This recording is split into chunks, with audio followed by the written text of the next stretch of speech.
102వ కీర్తన 21 నుంచి 28 వచనాలు చదువుకుందాం.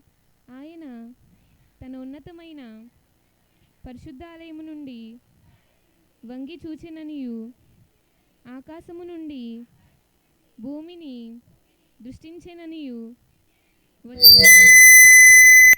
వచ్చుతరము తెలుసుకొనున్నట్లుగా ఇది వ్రాయబడవలెను. సృజింపబడబోవు జనము యెహోవాను స్తుతించును. నేను ప్రయాణము చేయుచుండగా ఆయన నా బలము కృంగజేసెను, నా దినములు కొద్దిపరచెను. నేను ఇలాగు మనవి చేసి తిని, నా దేవా, నా దినముల మధ్యను నన్ను కొనిపోకుము. నీ సంవత్సరములు తరతరములుండును.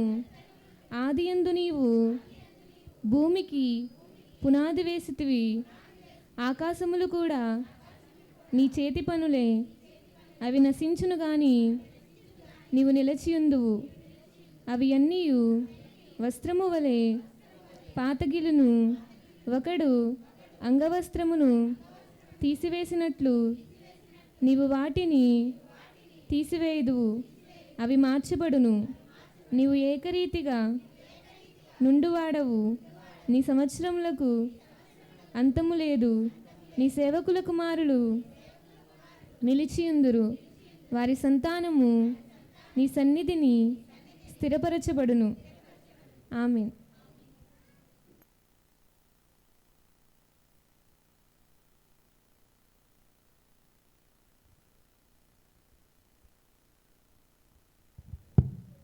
హలో, ఈతకోట దీపిక ఆరాధన అనంతరం ప్రార్థన కూడా చేయవలసిందిగా కోరుచు. హలో హలో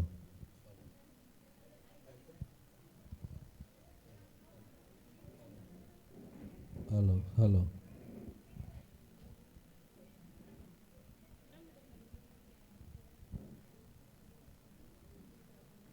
హల్లెలూయా హల్లెలూయా హల్లెలూయా హల్లెలూయా. స్తోత్రం స్తోత్రం స్తోత్రం స్తోత్రం. ప్రతి ఒక్కరు కన్నులు మూసుకొని చెప్దాం. యేసుకి స్తోత్రం చెప్దాం. హల్లెలూయా స్తోత్రం స్తోత్రం స్తోత్రం. హల్లెలూయా హల్లెలూయా హల్లెలూయా హల్లెలూయా హల్లెలూయా. స్తోత్రం స్తోత్రం. నా అతిశయము నీవే, నా ఆనందము నీవే, నా ఆరాధనా నీవే. జ్యోతిర్మయుడా, నా ప్రాణ ప్రియుడా, స్తుతి మహిమలు నీకే. జ్యోతిర్మయుడా, నా ప్రాణ ప్రియుడా, చెప్తామందరూ.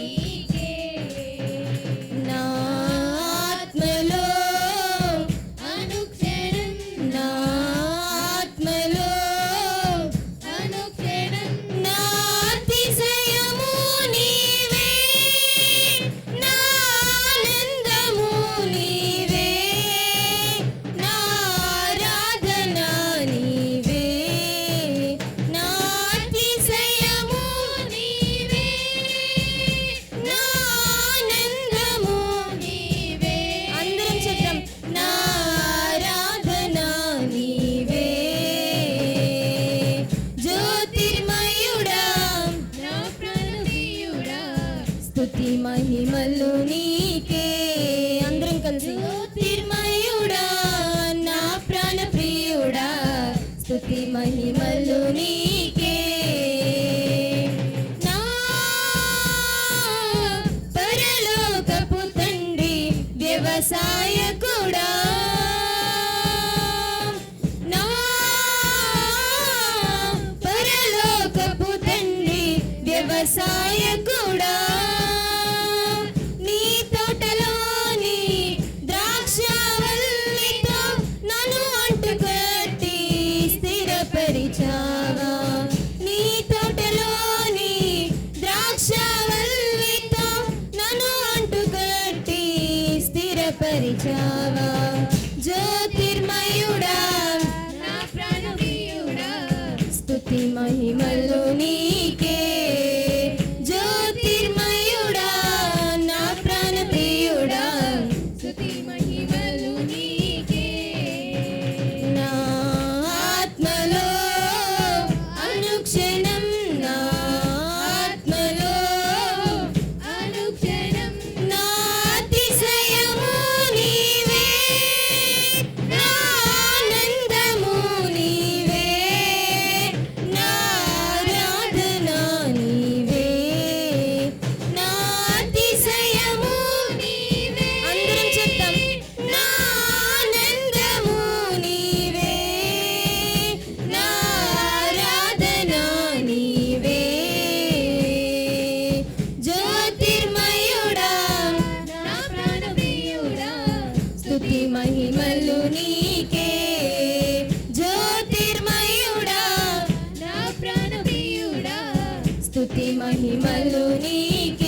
శ్రేష్టమైన పాత్రను చేయ నన్ను విసిరేయక సారెపై ఉంచావా.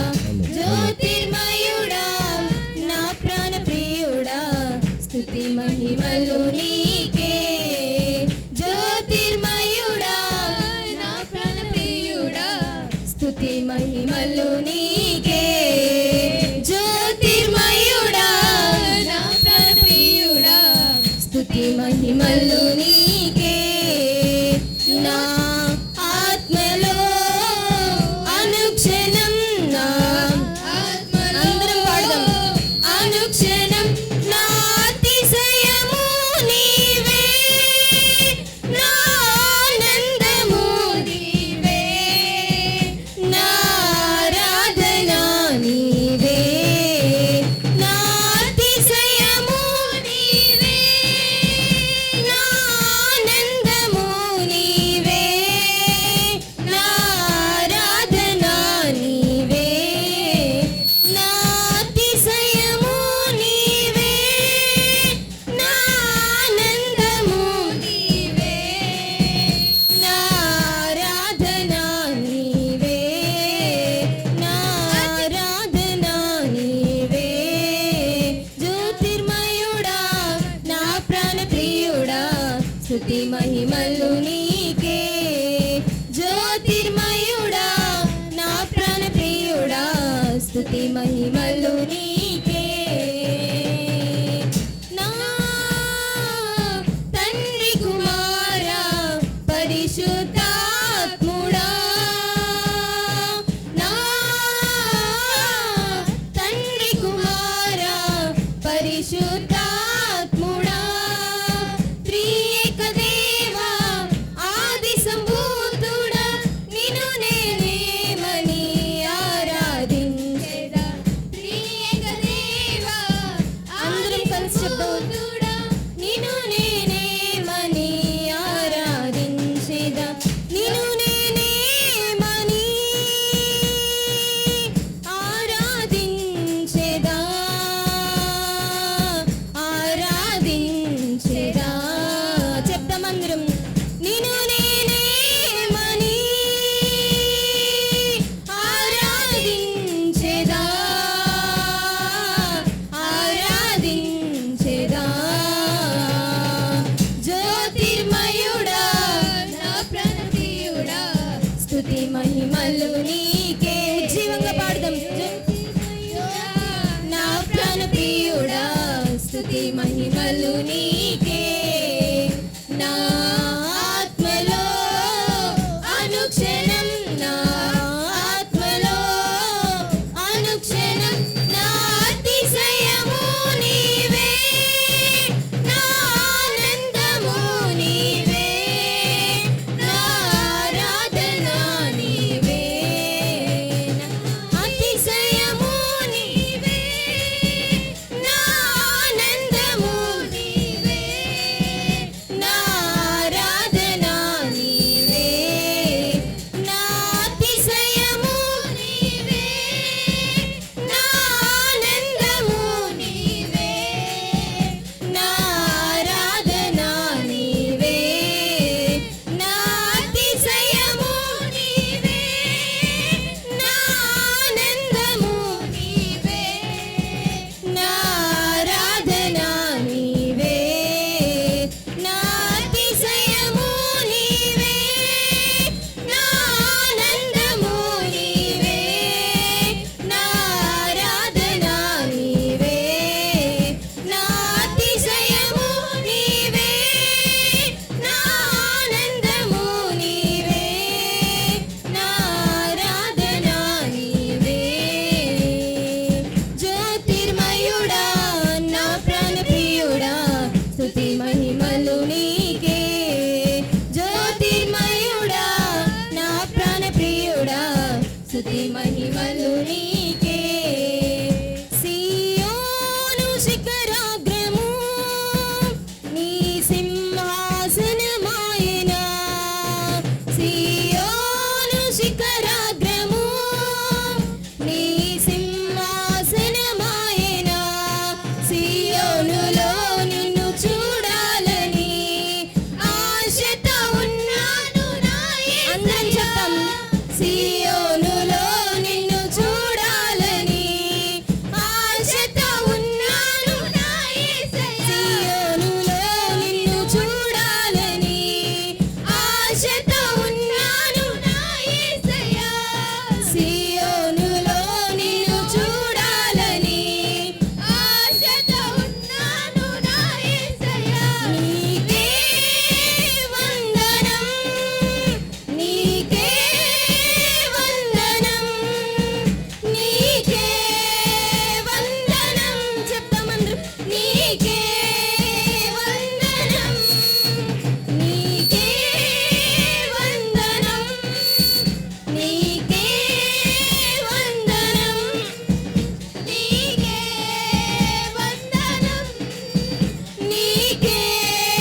తండ్రి. స్తోత్రం స్తోత్రం స్తోత్రం యేసయ్య, మమ్మల్ని దర్శించండి ప్రభు, మాతో మాట్లాడండి. ప్రతి ఒక్కరం దేవుని అడుగుదాం. హల్లెలూయా హల్లెలూయా. స్తోత్రం స్తోత్రం స్తోత్రం స్తోత్రం స్తోత్రం. హల్లెలూయా. ఒక్క నిమిషం ఎక్కడ నిలబడి మనం అక్కడ మేము మోకరిందాం. స్తోత్రం స్తోత్రం స్తోత్రం స్తోత్రం స్తోత్రం యేసయ్యానికి వందనాలు వందనాలు. స్తోత్రం యేసయ్య, పరిశుద్ధుడవు తండ్రి, గొప్ప దేవానికి వందనాలు వందనాలు. స్తోత్రం స్తోత్రం. ప్రతి ఒక్కరిని యేసయ్యని అడుగుదాం. యేసయ్య మాతో మాట్లాడండి. యేసయ్య మమ్మల్ని దాటిపోవద్దు. యేసయ్య ప్రతి ఒక్కరి స్వరాలు దేవునికి వినపడేలాగా చెప్దాం. యేసయ్య మాతో మాట్లాడండి ప్రభువా. యేసయ్య మమ్మల్ని దర్శించండి. యేసయ్య నీకు వందనాలు వందనాలు. స్తోత్రం స్తోత్రం స్తోత్రం. హల్లెలూయా హల్లెలూయా హల్లెలూయా హల్లెలూయా. స్తోత్రం స్తోత్రం స్తోత్రం స్తోత్రం స్తోత్రం. హల్లెలూయా హల్లెలూయా హల్లెలూయా. స్తోత్రం స్తోత్రం స్తోత్రం. అందరం చెప్దాం. నా తోడు నీవుంటే అంతే చాలయ్యా, నా ముందు నీవుంటే భయమే లేదయ్యా, నా తోడు నీవుంటే అంతే చాలయ్యా, నా ముందు నీవుంటే భయమే లేదయ్యా, నా తోడు నీవుంటే అంతే చాలయ్యా, నా ముందు నీవుంటే భయమే లేదయ్యా. అందరం చెప్దాం. నా తోడు నీవుంటే అంతే చాలయ్యా, నా ముందు నీవుంటే భయమే లేదయ్యా. ప్రేమ పూర్ణుడా, స్నేహశీలుడా, విశ్వనాథుడా, విజయ వీరుడా, ఆపత్కాలమందున సర్వలోకమందున్న దీన జనాల దీపముగా వెలుగుచున్నవాడా. అందరం చెప్దాం. నా తోడు నీవుంటే అంతే చాలయ్యా, నా ముందు నీవుంటే భయమే లేదయ్యా. అవును ప్రభువా, మా తోడు నీవుంటే అంతే చాలయ్యా, నా ముందు నీవుంటే భయమే లేదయ్యా. ప్రేమ పూర్ణుడా, స్నేహశీలుడా, విశ్వనాథుడా, విజయ వీరుడా. హల్లెలూయా. స్తోత్రం స్తోత్రం స్తోత్రం స్తోత్రం. యేసయ్యా మీకు వందనాలు స్తోత్రాలు స్తోత్రాలు ప్రభువా తండ్రి.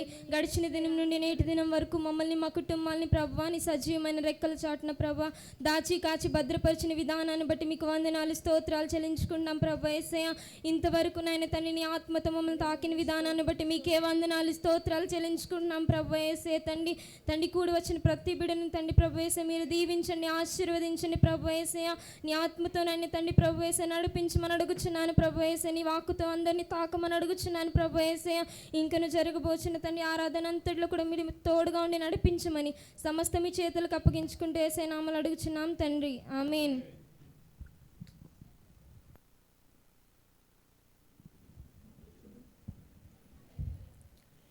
కూడి వచ్చిన దేవుని బిడ్డలందరికీ నా వందనాలు, అలాగే దైవ సేవకులకి సేవకురాలకి నా వందనాలు, సంఘ పెద్దలకి నా వందనాలు. మరి కొత్త సందేశం వారి రమ్యకి ఇచ్చారు. వారి రమ్య అయితే వారి నేను చెప్పలేను అత్తమ్మ మీరు చెప్పండి అన్నదండి వారి. మరి అందుకు బట్టి ప్రభుకి స్తుతులు స్తోత్రాలు వందనాలు. హల్లెలూయా.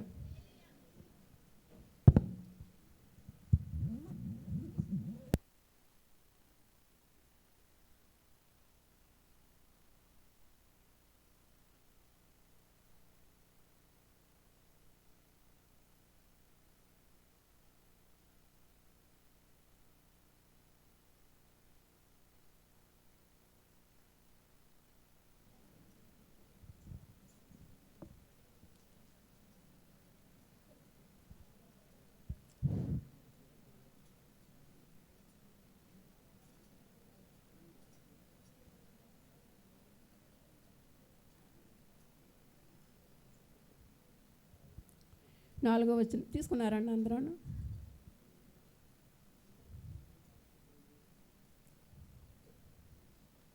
నాలుగో వచనం 12వ వచనం చదవండి. 4వ అధ్యాయం 12వ వచనం నుంచి. ఎందుకనగా దేవుని వాక్యము సజీవమై వాడిగలదై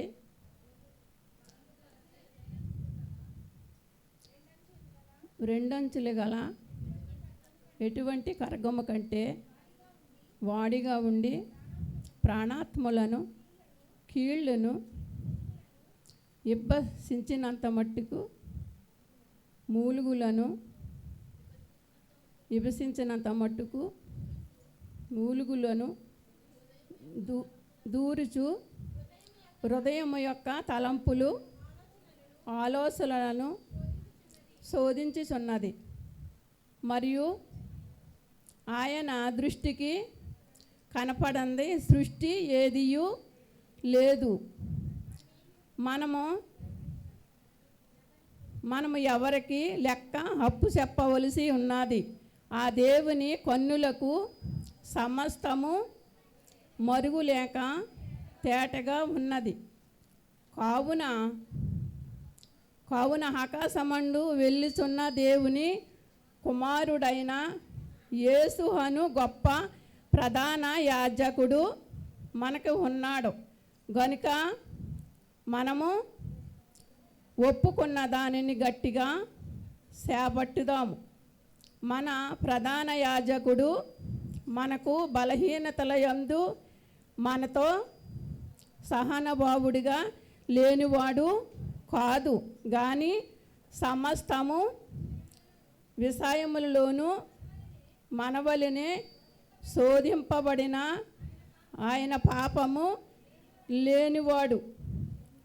లేనివాడిగా ఉండిన గనుక మనము కనికరింపబడి సముచితమైన సహాయము కొరకు కృప పొందినట్టు ధైర్యముతో కృపాసనమునకు చేరుదాం. హల్లెలూయా. చిన్న ప్రార్థన చేసుకుందామండి. స్తోత్రం స్తోత్రం స్తోత్రం ప్రభువా, నాయన సర్వశక్తి ప్రేమ కలిగిన నాయన పరిశుద్ధుడమైన తండ్రి, పరిశుద్ధాత్మ తండ్రి తోడయండి ప్రభువా. ఇదిగో నాయన వాక్యం తండ్రి నాయన ఏప్రిల్కి రాసిన ప్రభువా పత్రికలో ప్రభువా 4:12 వచనంలోంచి ప్రభువా ఈ వాక్యం చెప్పమని ప్రభువా పరిశుద్ధాత్మ తండ్రి మీరు అనుగ్రహించారు. మీకు స్తుతులు స్తోత్రాలు వందనాలు ప్రభువా. నీ బిడ్డలకు ప్రభువా బోధింతుండగా సహాయం చేసేయండి. నీ బిడ్డలకి మాకు కూడా ప్రభా ఎవరంగా మీరు బోధింతారని ప్రభా పరిశుద్ధాత్మ నేను తోడై ఉంటారని దేవా మీ పరిశుద్ధ నామమున అడుగుతున్నాను తండ్రి, ఆమేన్. హల్లెలూయా. ఎందుకనగా దేవుని వాక్యము జీవము కలదన్నమాట. హల్లెలూయా. మన దేవుని వాక్యము జీవం కలదండి. జీవం కలదన్న ఊరు దేవుని స్తుతులు స్తోత్రాలు చెల్లించండి. హల్లెలూయా. రెండంచులు గల ఖడ్గము వంటిది వాడిగా ఉండి ప్రాణాత్మల్లోనూ కీళ్ళల్లోనూ మూలుగుల్లో ఇబ్బసించినంత మట్టుకు దూరుచు హృదయ తలంపులు ఆలోచనలను శోధించుచున్నారన్నమాట మన దేవుడు. మనకి ఏదన్నా బలహీనత వస్తే మనము ఎవరు చూస్తున్నారేంటి ఎవరు చేస్తున్నారేంటి అనుకుంటాం. మనకు చూసేవారు ఎవరున్నారు? మనం దేవునికి ప్రార్థన చేసుకోవాలన్నమాట. ప్రార్థన చేసుకుంటే అప్పుడు దేవుడు మనకి ఏ బలహీనత ఉన్నా సరే దేవుడు మనల్ని కనికరించి మన మూలుగుల్లోనూ వారి అన్ని స్థాయిలో నరనరాల్లో కూడా దేవుడు మనకి శక్తి అనుగ్రహిస్తారన్నమాట. హల్లెలూయా. హిబ్బహించినంత మట్టుకి దూరుచు హృదయము తలంపులను ఆలోచనలను శోధించుచు మరియు ఆయన సృష్టికి కనపడింది సృష్టి ఏదీ లేదన్నమాట. దేవుడికి కనపడింది ఏదీ లేదు. మనం ఎలాగున్నామంటే కూర్చున్నామంటే లేగుతున్నామంటే కూడా అంతా దేవుని కృప అన్నమాట. హల్లెలూయా. ఏదీ లేదు. మరియు మనం లెక్క చెప్పాలన్నమాట దేవునికి. మన దేవుని దృష్టికి లెక్క అప్పు చెప్పవలసి ఉన్నది. హల్లెలూయా. దేవుని కన్నులు సమస్తము మరుగు లేక తేటగా ఉన్నదన్నమాట. హల్లెలూయా. కావున ఆకాశ మండలములో వెళ్ళు దేవుని కుమారుడు యేసుక్రీస్తు ఆయన గొప్ప ప్రధాన యాజకుడు అన్నమాట. హల్లెలూయా. ఆకాశ మండలంలో వెళ్ళిన ఇది యేసు వారి దేవుని కుమారుడు. యేసు అని గొప్ప ప్రధాన యాజకుడు. హల్లెలూయా. హల్లెలూయా. మనకి ఉన్నారన్నమాట. మనకు ఉండగా వారి గనుక మనము ఒప్పుకున్న దానిని గట్టిగా చేపట్టాలన్నమాట. మనం ఏం ఒప్పుకున్నాము?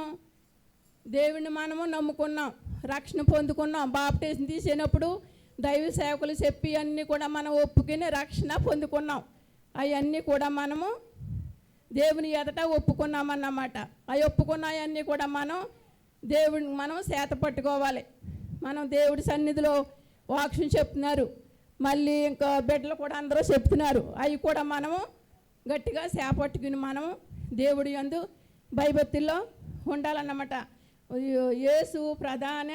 యేసు అని గొప్ప ప్రధాన యాజకుడు మనకు ఉన్నాడు గనుక మనము ఒప్పుకున్న దానిని గట్టిగా చేపట్టుదాము. మన ప్రధాన యాజకుడు మన బలహీనతల యందు మనతో సహనభావుడిగా లేనివాడు కాదు.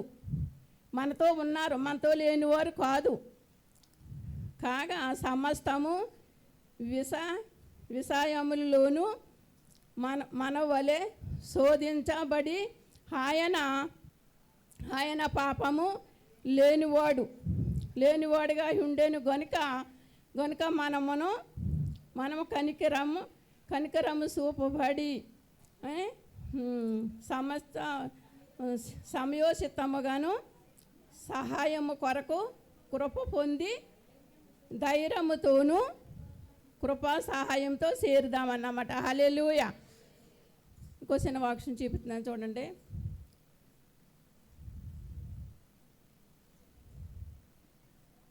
రోములకు రాసిన పత్రిక.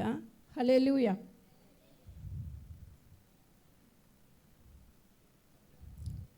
రెండో వచనం కొద్దిగా 6వ వచనం చదవమ్మ. ఆయన ప్రతి వానికిని వాని క్రియల చెప్పున ప్రతిఫలము ఇచ్చును. సక్రియలను ఓపుగా చేయగలిగి ఆయన మహిమను ఘనతను అక్షయతను ఎతికి వారికి నిత్య జీవము ఇచ్చును. హల్లెలూయా. ఎక్కడైతే వరి ఏమనుందో చూడండి. వరి హల్లెలూయా. ఆయన హల్లెలూయా స్తోత్రం. అయితే భేదము హల్లెలూయా స్తోత్రం.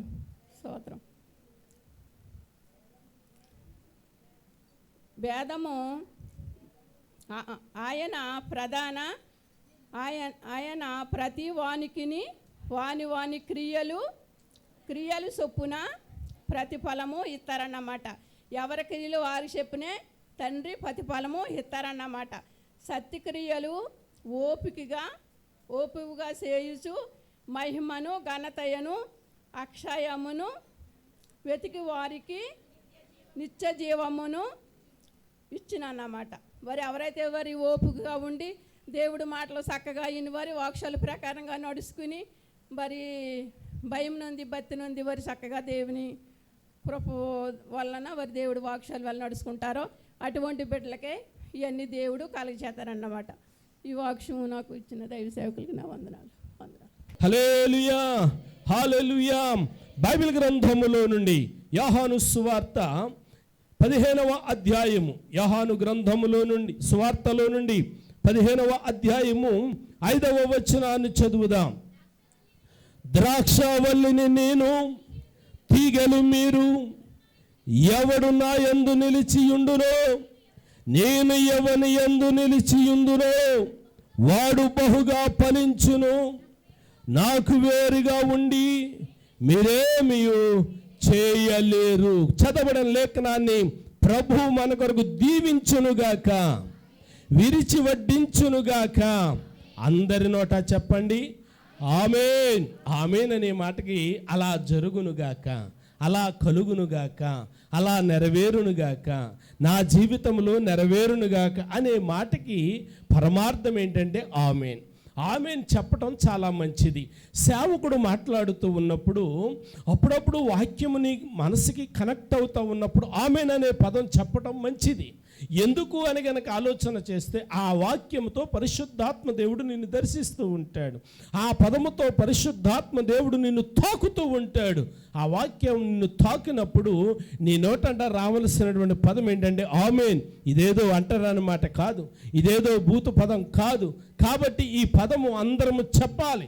కొన్ని డినామినేషన్లో ప్రియులారా దేవుడు చేసిన మేలునికై స్తోత్రము అని అంటే ప్రియులారా అదేదో అంటరాని పదం అన్నట్టుగా, భూత పదం అన్నట్టుగా బిగిసిపోతూ ఉంటారు. కానీ దేవుని యొక్క సన్నిధిలో చెప్పవలసినటువంటి కొన్ని పదాలు చెప్పటం మంచిది. దేవుని స్తుతించటం మంచిది.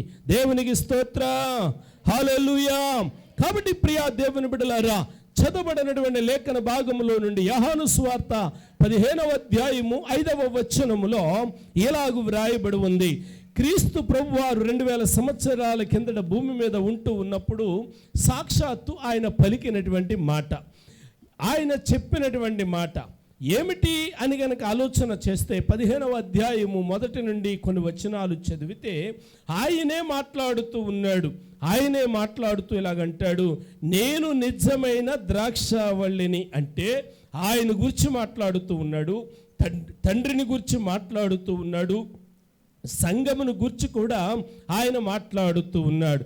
ఇలాగ చాలా విషయాలు చెప్పుకుంటూ వస్తూ 5వ వచనానికి వచ్చేసరికి ఆయన ఏమంటా ఉన్నాడు అని గనక ఆలోచన చేస్తే, ఒక వ్యక్తి ఫలించాలి అనంటే, ఒక తోట ఫలించాలి అనంటే ఏం చేయాలి, ఎలాగుండాలి అని చెప్పి భౌతికంగా సాదృశ్యంగా ఉపమాన రీతిగా ద్రాక్ష తోటను తీసుకొని సంఘానికి ఆయన ఆపాదిస్తూ ఉన్నాడు.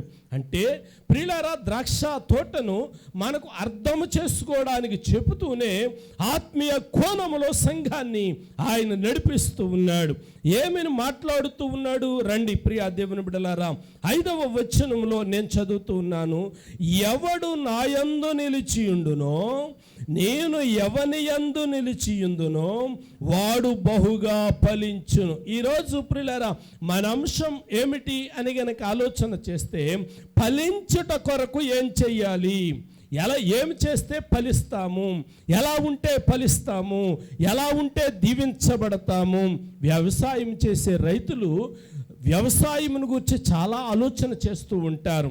కొబ్బరి సాగు చేసే రైతులు, వరి పంట పండించే రైతులు, వేరుశనగ పండించే రైతులు, నువ్వులు పండించే రైతులు, రాగులు పండించే రైతులు, సజ్జలు పండించే రైతులు, గోధుమలు పండించే రైతులు, వీరందరి యొక్క ఆలోచనలు ఒకటి కాదు. వేరువేరు వ్యవసాయాలు, వేరువేరు స్థలాలు, వేరువేరు అభిప్రాయాలు కలిగి ఉంటారు. అన్ని పంటలకి ఒకే రకమైన ఆలోచన కుదరదు, అంతే కదమ్మా. ఇందులో కొన్ని మెట్ట పంటలు ఉంటాయి, కొన్ని పల్లపు పంటలు ఉంటాయి. పల్లపు పంటలకు కావలసిన ఆలోచన ఆ పల్లపు భూములకు సరిపడిన పంట మాత్రమే వేయాలి. మెట్ట పంట తీసుకుని వచ్చి పల్లపు భూములు వేస్తే, పల్లపు భూములు వేసే పంట పట్టుకెళ్ళి మెరక పట్టణంలో వేస్తే అది చచ్చిపోతుంది. కాబట్టి ఈ పంటలు పండించడానికి రైతులు అన్వేషణ చేస్తూ ఉంటారు, ఆలోచన చేస్తూ ఉంటారు. ఏం చేస్తే ఈ పంట బాగా పండుతుంది, ఎలా చేస్తే ఈ పంట బాగా పండుతుంది, ఏం చేస్తే, ఏ ఎరువేస్తే, ఏ మట్టి తెస్తే ఈ పంట బాగుంటుంది అని చెప్పి రకరకాలైనటువంటి ఆలోచనలు చేస్తూ ఉంటారు. అలాగే ఆధ్యాత్మిక జీవితంలో పరిశుద్ధాత్మ దేవుడు జ్ఞాపకం చేస్తూ ఉన్నాడు, ఆధ్యాత్మికంగా మనం ఫలించాలి, భౌతికంగా ఫలించాలి మంచిది, కానీ అదే సమయంలో ఆధ్యాత్మికంగా కూడా మనము ఫలించాలి. ఎందుకు ఆధ్యాత్మికంగా ఫలించాలి అని అంటే, భౌతికంగా ఫలించేది ఈ లోకంలో బ్రతకడం కోసం, ఆధ్యాత్మికంగా ఫలించేది ప్రియులారా ఈ భూమి మీద ఆయుష్కాలం 70 సంవత్సరాలు, అధిక బలం ఉంటే 80 సంవత్సరాలు, అది కూడా ఆయాసము వైభవము. అయినా కానీ పుట్టిన దగ్గర నుండి ఏ వయస్సులో ప్రియులారా మరణం మనల్ని వెంటాడుతుందో మనకి తెలీదు. కాబట్టి కృప కలిగిన దేవుడు రెండే భూమి మీద మర్మంగా ఉంచాడు. ఒకటి ఆయన రాకడ మర్మంగా ఉంచాడు, రెండవ రాకడ. రెండోది మరణం యొక్క మానవుని యొక్క మరణాన్ని మర్మంగా ఉంచాడు. ఈ రెండు విషయాలు కూడా మనకి తెలియదు. కాబట్టి తెలియనటువంటి విషయాలు కొరకు మనం సిద్ధపాటు కలిగి ఉండడానికి ప్రియులారా మనం ఫలించాలి. ఇలా ఫలించుట ద్వారా ఏమవుతాము అనంటే ఆ రెండవ రాకడలో ఎత్తబడతాము, శాపము నుండి విడిపించబడతాము, అగ్ని గంధకాల నుండి కూడా విడిపించబడతాము అన్న సంగతి సంఘము గమనించాలి.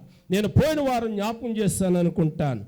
దేవుని దగ్గరికి వస్తే దేవుడు బిల్డింగ్ ఇస్తాడు, దేవుడు పెళ్లి చేస్తాడు, దేవుడు ఉద్యోగం ఇస్తాడు, దేవుడు ఆరోగ్యం ఇస్తాడు అని మనం రాకూడదు. లూకా సువార్తలో 16వ అధ్యాయంలో ఇద్దరు వ్యక్తులు మనం చూస్తాం.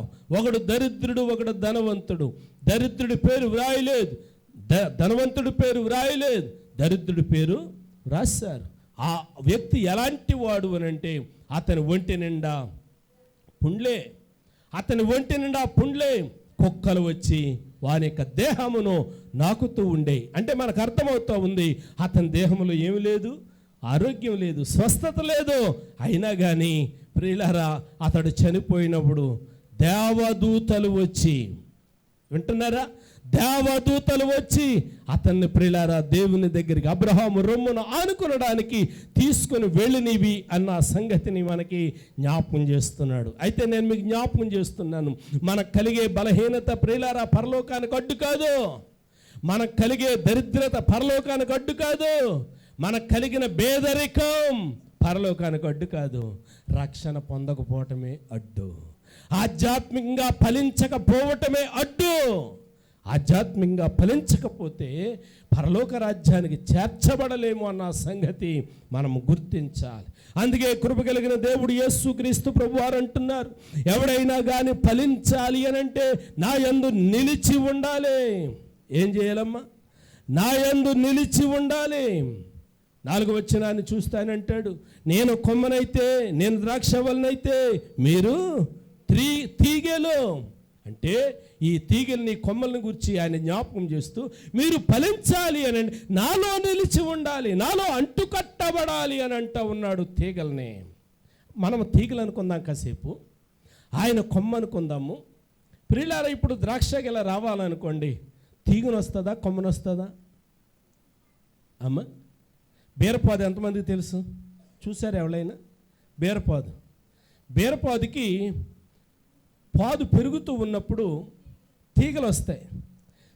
ఇప్పుడు బీరకాయ పువ్వు వేసినప్పుడు అది కాయ అయినప్పుడు తీగను కాస్తుందా, దాని యొక్క పాదును కాస్తుందా? అమ్మ తీగని కాయదు, పాదునే కాస్తుంది. తీగ కేవలం అలా పెరగడం మట్టికే. తీగ అలా చుట్టుకుంటూ అలా వెళుతూ ఉంటుంది అంతే, అల్లుకుంటూ ఉంటుంది అంతే.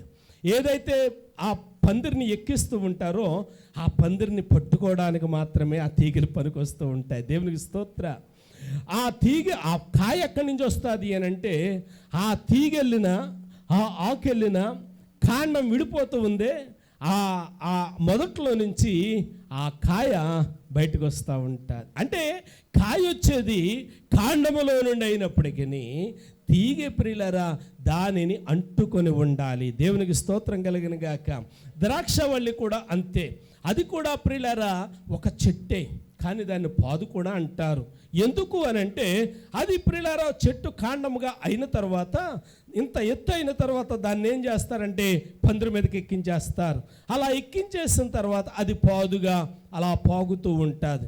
అలా పాగుతూ ఉన్నప్పుడు అది చాలా లావు కూడా అవుతూ ఉంటుంది. ఆ కాండములో నుంచి ప్రియులారా ఆ గుత్తులుగా కాయలు వస్తూ ఉంటాయి. మనము దీన్ని ఎందుకు నేను జ్ఞాపకం చేస్తూ ఉన్నాను అని గనక ఆలోచన చేస్తే, యేసుక్రీస్తు ప్రభువారు జ్ఞాపకం చేస్తూ ఉన్నారు. చూడడానికి పదాలకి ప్రియులారా కొమ్మ వేరు, తీగ వేరు అని చెప్పుకోవడానికి, ఆకులు వేరు, కాండం వేరు అని చెప్పుకోవడానికే కానీ ఆ చెట్టు ఫలించాలి అని అంటే అవన్నీ కూడా ఒక్కటై ఉండాలి. అంతే కదమ్మా. కాండం వేరుగా ఉంటానంటే కుదరదు, ఆకు వేరుగా ఉంటానంటే కుదరదు, ప్రియులారా తీగ వేరుగా ఉంటానంటే కుదరదు. ఇవన్నీ కలిసే చెట్టులో ఉంటేనే, వింటున్నారా బిడ్డలారా? ఆ తీగే, కాండము, ఆకు, ఆ ప్రియులారా అన్నీ కూడా ఆ కాండములో ఉంటేనే ఆ చెట్టు ఏం చేస్తూ ఉంది? ఫలిస్తూ ఉంది. దేవునికి స్తోత్రం. కాబట్టి కృప కలిగినటువంటి దేవుడు జ్ఞాపకం చేస్తూ ఉన్నాడు, మీలో ఎవరైనా సరే ఆధ్యాత్మికంగా ఫలించాలి అని అంటే ఆధ్యాత్మికంగా వృద్ధి చెందాలి అని అంటే, పరలోకం కొరకు సిద్ధపడాలి అనుకునేవాడు నాలో అంటు కట్టబడాలి. దేవునికి స్తోత్రం కలిగిన గాక. అందరూ చెప్తాం హల్లెలూయా, హల్లెలూయా. నాలో అంటు కట్టబడాలి అంటే ఆత్మ సంబంధమైనటువంటి పరలోక రాజ్యము మనం పొందాలి అని అంటే ఆయనతో అంటు కట్టబడాలి. ఆయనతో అంటు కట్టబడ్డం అంటే ఎలాగా? అంటే ఆయన ఒక వ్యక్తిని దీవించాలి అని అంటే ఆయన ఎవరిని దీవిస్తాడు? మనకు తెలుసు, ఆయన కులాలను చూడ్డు, మతాలను చూడ్డు, ప్రాంతాన్ని చూడ్డు, భాషను చూడ్డు, ఎత్తును కూడా ఆయన చూడ్డం. ఓ రోజున ప్రియులారా, ప్రవక్త అయినటువంటి సమూయేలుకి దేవుడు చెప్పాడు, ఇదిగో సమూయేలు, సౌలును రాజుగా చేసినందుకు నేను పశ్చాత్తాపపడుతూ ఉన్నాను, నేను చింతిస్తూ ఉన్నాను. ఇదిగో నేను కోరుకున్నటువంటి వాడు నువ్వు యెష్షయి ఇంటికి వెళ్ళి అభిషేకం చెయ్యి అని అంటే నేను నీకు అక్కడ చూపిస్తాను, నీతో అక్కడ మాట్లాడతాను అని అంటే యెష్షయి ఇంటికి సమూయేలు వెళ్ళాడు. వెళ్ళేసరికి ప్రియులారా, పెద్ద కుమారుడు రెడీగా ఉన్నాడు. అతని ఎత్తుని చూచాడు, అతని దేహ దారుఢ్యాన్ని చూశాడు. సమూయేలు అనుకుంటున్నాడు, యెహోవా కోరుకునేవాడు ఇతడే అనుకుంటూ ఉన్నాడు. కానీ దేవుడు మాట్లాడుతూ ఉన్నాడు, ఇదిగో సమూయేలు, నీవు అతని ఎత్తును, దొరికిన వారు చదవండి. అయితే యెహోవా సమూయేలుతో ఇలాగ సెలవిచ్చెను, అతని రూపమును అతని ఎత్తును లక్ష్య పెట్టకుము, మనుష్యులు లక్ష్య పెట్టు వాటిని యెహోవా లక్ష్య పెట్టడు. చాలు. గమనించండి ప్రియమైనటువంటి దేవుని బిడ్డలారా, పరిశుద్ధాత్మ దేవుడు జ్ఞాపకం చేస్తూ ఉన్నాడు, మనుష్యులు లక్ష్య పెట్టు వాటిని ప్రియులారా దేవుడు లక్ష్య పెట్టాడు. కాబట్టి సమూయేలుతో దేవుడు మాట్లాడుతూ ఉన్నాడు, నేను ఇతనిని త్రోసివేసి ఉన్నా. మరి నేను ఎవరిని కోరుకుంటూ ఉన్నాను? ఎలాంటి వారిని కోరుకుంటూ ఉన్నాను? ఎలాంటి వారిని అభిషేకిస్తాను? ఎలాంటి వారికి దీవెన కలుగజేస్తాను అని కనుక ఆలోచన చేసినట్లయితే అప్పుడప్పుడు మనం అనుకోవచ్చు, అయ్యాదనున్న వాళ్ళు చదువుకున్నారు కదా, వాళ్ళు పాటలు పాడుతున్నారు కదా, వాళ్ళు బైబిల్ చదువుతున్నారు కదా, వాళ్ళనే దేవుడు దీవిస్తాడేమో అని వెనకాల ఉన్న వాళ్ళు అనుకోవచ్చు. ప్రియా దేవుని బిడ్డలారా, వాళ్ళు చదువుకున్నారు కాబట్టి, వాళ్ళ ఆకారాలు ఈకారాలు బాగా పలుకుతారు కాబట్టి అది చూసి దేవుడు దీవించడు, అంతరంగాన్ని చూస్తాడు దేవుడు. చూడండి, లేవియాకాండం 26వ అధ్యాయము, లేవియాకాండం 26వ అధ్యాయం 3వ వచనం చూడండి. మీరు నా కట్టడలను బట్టి నడుచుకొని, అందరూ తీసారా? నా ఆజ్ఞలను మీరు నా కట్టడలను బట్టి నడుచుకొని నా ఆజ్ఞలను ఆచరించి వాటిని అనుసరించి ప్రవర్తించిన ఎడల, వినండి వినండి, సంఘం అంతటికి పరిశుద్ధాత్మ దేవుడు జ్ఞాపకం చేస్తూ ఉన్నాడు. చదువుకున్న వాళ్ళని, చదువుకోలేని వాళ్ళని, ప్రియులారా, అందమున్న వాళ్ళని, అందం లేని వాళ్ళని, అక్షరాభ్యాసం కలిగిన వారని, అక్షరాభ్యాసం లేని వారని కాదా, ఎత్తుగా ఉన్నారని, పొట్టిగా ఉన్నారని, అందంగా ఉన్నాడని, అందం లేనివాడని కాదు. ఆయన ఎవరిని లక్ష్య పెడతాడో చూడండి ప్రియులారా, నా ఆజ్ఞలను అనుసరించి వాటిని అనుసరించి ప్రవర్తించిన ఎడల. 4వ వచనం, మీ వర్షాకాలములలో మీకు వర్షం ఇచ్చేదను, మీ భూమి పంటలనిచ్చును, మీ పొలముల చెట్లు ఫలించును. 5వ వచనం, మీ ద్రాక్ష పండ్ల కాలం వరకు మీ నూర్పు సాగుచుండును, మీరు తృప్తిగా భుజించి మీ దేశములు నిర్భయముగా నివసించెదరు. 6వ వచనం, ఆ దేశములో నేను మీకు క్షేమము కలగజేసేదను. అబ్బా, ఎంత అద్భుతమైనటువంటి మాట! పరిశుద్ధాత్మ దేవుడు 3, 4, 5, 6 వచనాలు చదువుతూ ఉన్నప్పుడు అభయమిస్తూ ఉన్నాడు. ప్రియులారా, వాగ్దానం ఇస్తూ ఉన్నాడు. ఎవరైతే నా కట్టడలను బట్టి, వింటున్నారా, ఎవరైతే ఆయనకు ఇష్టలుగా నడుచుకుంటారో వారిని దీవించే దేవుడు, వారిని ఫలింపజేసే దేవుడు. అందుకే ఆయన అంటా ఉన్నాడు, నా యందు ఎవడు నిలిచి ఉంటాడో, ఆయన మాట యందు నిలిచి ఉండు వానిని దీవించే దేవుడు. అలాగైతే ప్రియమైనటువంటి దేవుని బిడ్డలారా, ఆయన మాట యందు నిలిచి ఉంటే ఎలాంటి దీవెనిస్తాడు? కొన్ని మాటలు ప్రియులారా నేను చెప్పడానికి ఇష్టపడుతూ ఉన్నా. కీర్తనల గ్రంథములో 36వ కీర్తన 8వ శరణాన్ని మనం చదువుతూ ఉన్నప్పుడు, కీర్తనల గ్రంథము 36వ కీర్తన 8వ శరణములో ఇలా వ్రాయబడి ఉంది, అమ్మా, నీ మందిరము యొక్క సమృద్ధి వలన. అబ్బా, ఎంత అద్భుతమైన మాట చూడండి. అందరూ తీశారా? 36వ కీర్తన 8వ శరణంలో ఏమని వ్రాయబడి ఉంది అంటే, ఒక వ్యక్తి సంతృప్తి చెందాలి అని. తృప్తి కాదు, సంతృప్తి అండి. కడుపు నిండా తింటే తృప్తి, పీకదాకా తింటే సంతృప్తి అన్నట్టు. ప్రియులారా వినండి, పరిశుద్ధాత్మ దేవుడు అంటున్నాడు, నీవు సంతృప్తి చెందాలి అని అంటే నీవు దేవుని యొక్క మందిరములో నివసించాలి. దేవునికి స్తోత్రం కలుగును గాక. కొంతమందికి ప్రియులారా ఆ తృప్తి అనేది ఉండదు. మా అమ్మ అనేది నన్ను ఎంత వడ్డించినా కానీ తినేసి ఇవ్వండి. కారణం ఏంటంటే 3 పూటలకు ఒక పూట ఎట్టేది కూడు. అప్పుడు పరిస్థితి చెప్పాను కదా, ఆ 2-3 పూటలు గెంచి తాగితే 4వ పూట అన్నం పెట్టేది. అలాంటి పరిస్థితుల్లో అమ్మ ఎంత ఎట్టినా కానీ తినేస్తూ ఉండేవాడిని. అమ్మనికి నీది ఎంత ఎట్టని తినేసాడు, వీడికి కడుపు నిండలేదా ఏమనుకునేదో మరి. అమ్మ అనేది వీడికే కడుపు నిండా కానీ కళ్ళు నిండవకని చెప్పి మరలా వేస్తూ ఉండేది. కొంతమంది జీవితాలు ఎలాగుంటున్నాయి అని అంటే, దేవుడు మనకెంత ఇచ్చినా కానీ ప్రియులారా ఇంకా ఇమ్ము ఇమ్ము ఇమ్ము ఇమ్ము అంటమే కానీ, ప్రభువా దావీదులాగా అయ్యా నువ్వు ఎంత ఇచ్చావు నాకు, నేను ఏ యోగ్యతనయ్యా, నేను ఏ అర్హత ఉందయ్యా నాకు అనే మాట మన నోటంట రాదు. ప్రియులారా నేను మాట జ్ఞాపకం చేస్తాను. ప్రభు యొక్క పరిచర్యను ప్రేమించి మీలో అనేకులు పరిచర్యను ప్రోత్సహించి చేతులు చాపుతూ ఉన్నప్పుడు 30వ తారీఖు వచ్చేసేసరికి 30వ తారీఖు 1వ తారీఖు 2వ తారీఖు 3వ తారీఖు ఇలా తారీఖులు వస్తూ ఉన్నప్పటికీ మీలో కొంతమంది బిడ్డలు ఏండి మీకు ఇచ్చినటువంటి కష్టార్జితంలో నుండి దశమ భాగాన్ని వారు పంపిస్తూ ఉన్నప్పుడు నేను ప్రార్థన చేస్తుంటాను, ప్రభు ఏ అర్హత ఉందయ్యా నాకు, ఏ యోగ్యత ఉందయ్యా నాకు రాజులైనటువంటి వారితో సమానముగా పోషించటానికి, నీ సేవకుడిగా నేను కూడు లేకుండా చచ్చిపోతున్నాను అని చెప్పకుండా ఉండడానికి, అయ్యా నీ సేవకుడిని నీ పిల్లల ద్వారా ఇలా పోషిస్తూ ఉన్నావా? ఒక్కొక్కసారి నా కళ్ళంతా ఆనంద బాష్పాలు వస్తూ ఉంటాయి. కారణం ఏంటో తెలుసా? మీరు చేతులు చాపుతున్నటువంటి విధానాన్ని చూసినప్పుడు ఏ అర్హత ఉంది నాకు, ఏ యోగ్యత ఉంది నాకు, ఏ బంధుత్వం ఉంది మీకు నాకు, అంతే కదమ్మా. ప్రియమైనటువంటి దేవుని బిడ్డలారా, పరిశుద్ధాత్మ దేవుడు జ్ఞాపకం చేస్తూ ఉన్నాడు, తృప్తి కాదు, ఆయన మందిరంలో ఏమిస్తాడంటండి? సంతృప్తి ఇచ్చే దేవుడు. కొరింథీయులకు రాసిన 2వ పత్రికలో 9వ అధ్యాయంలో 8వ వచనంలో అంటాడు, సకల విధములైనటువంటి కృప, మామూలు కృప కాదండి. అబ్బా ఎంత అద్భుతమైన మాట చూడండి. 9:8 మరియు అన్నిటి యందు ఎల్లప్పుడూ సర్వ సమృద్ధి కలిగిన వారై ఉత్తమమైన, చూడండి ఏ సమృద్ధి అండి? ఉత్తమమైన సర్వ సమృద్ధి.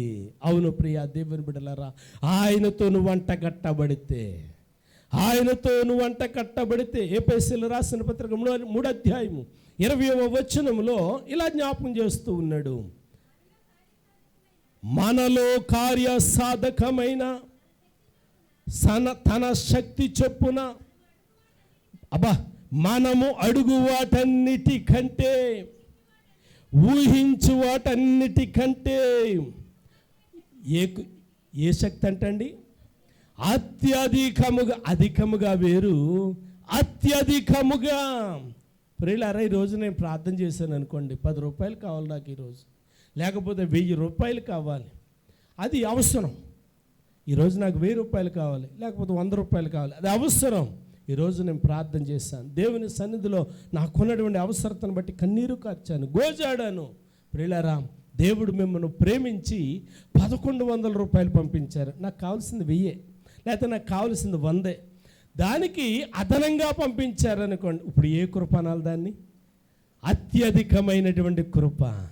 దేవుడు ప్రియులారా, అడుగు వాటన్నిటికంటే అడగడమే బాకీ. ప్రియా దేవుని బిడ్డలారా, ఆయన దగ్గర అడిగినప్పుడు ప్రియులారా, ఆయన ఏది కొదువు ఉంచడం.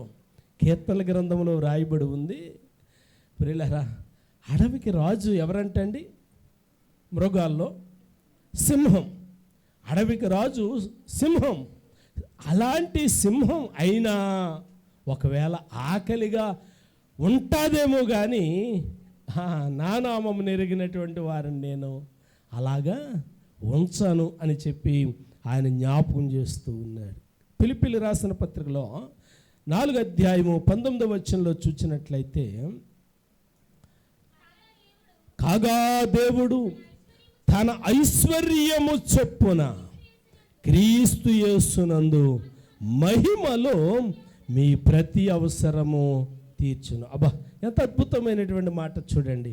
కృప కలిగిన దేవుడు జ్ఞాపకం చేస్తూ ఉన్నాడు, మనం దీవించబడాలి అనంటే, సంతృప్తి చెందాలి అనంటే, సకల విధములైన కృపతో నింపబడాలి అనంటే ప్రియులారా, మనం ఆయనతో అంటు కట్టబడాలి. దేవునికి స్తోత్రం. ఏం చేయాలమ్మా? ఆయనతో అంటు కట్టబడాలి. ఎలాగ అంటు కట్టబడతాం? 4 ఉపదేశాలు నేను క్లుప్తంగా జ్ఞాపకం చేసి నేను ముగించేస్తాను. మొదటిది ప్రియులారా, ఆయనతో అంటు కట్టబడము అనంటే, ఆయనతో అంటు కట్టబడము అనంటే మొదటిగా రాసుకోండి 4 మాటలు.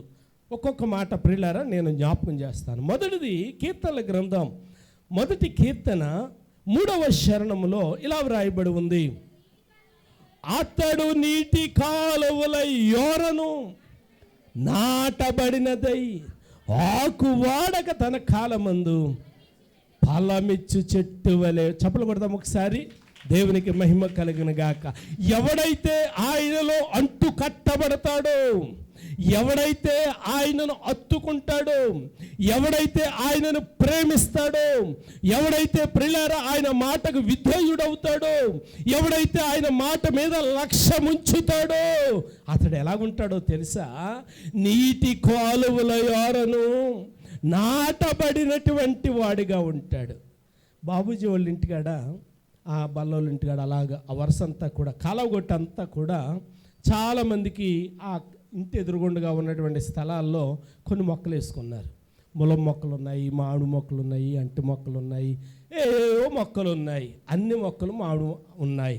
ఆ మొక్కలకి ప్రియులారా, ఈ తోటకి మధ్యలో ఉన్న మొక్కలకి ఏమైనా తేడా ఉందంటారా? తేడా ఉంది.